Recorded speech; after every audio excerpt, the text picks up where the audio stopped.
तो हाय दोस्तों, हमारे चैनल में आपका स्वागत है। आज बात करेंगे अभिव्यक्ति की आज़ादी है क्या। तो दोस्तों, ये जो अभिव्यक्ति की आज़ादी होती है, इस देश में कई बार आपने देखा होगा अभिव्यक्ति की आज़ादी के ऊपर बहस होती है। आपके अपने अधिकार और आपको बोलने की आज़ादी, ये अभिव्यक्ति की आज़ादी होती है। अभिव्यक्ति की आज़ादी का मतलब ये नहीं होता दूसरे को अंड संड बोलो, उल्टा सीधा बोलो, गाली दो, बिना सबूत के आरोप लगा दो, यानी वो अपशब्द जो दूसरे को पसंद ना हो, वो अभिव्यक्ति की आज़ादी नहीं है दोस्तों। वो दूसरे की आज़ादी का हनन है। आप अपनी अभिव्यक्ति की आज़ादी के चक्कर में दूसरों को नुकसान पहुंचा दो, उसे अभिव्यक्ति की आज़ादी नहीं कहेंगे।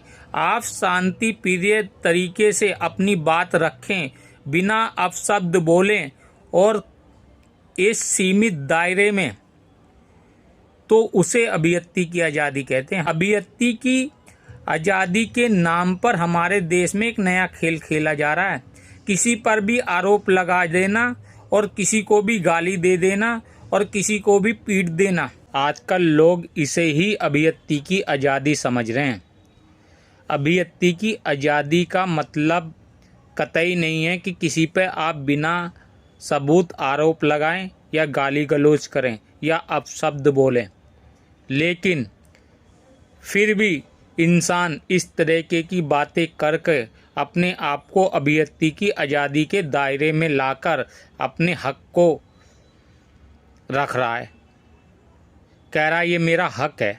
मैं तो आपसे शांति प्रिय ढंग से ये कहना चाहता हूँ कि अपनी बातों को लिमिटेड टाइम में और अच्छे शब्दों का प्रयोग करके अपनी बात रखें, जिससे दूसरों को आपकी बात अच्छी लगे और आपकी बात पुरजोर तरीके से मानी जाए। कुल मिला के कहने का अर्थ ये है, अपनी बात सीमित दायरे में रखना ही अभिव्यक्ति की आज़ादी है। तो चलिए दोस्तों, फिलहाल इस वीडियो में इतना ही। मिलते हैं अगली नेक्स्ट शॉर्ट वीडियो के साथ। तो धन्यवाद दोस्तों।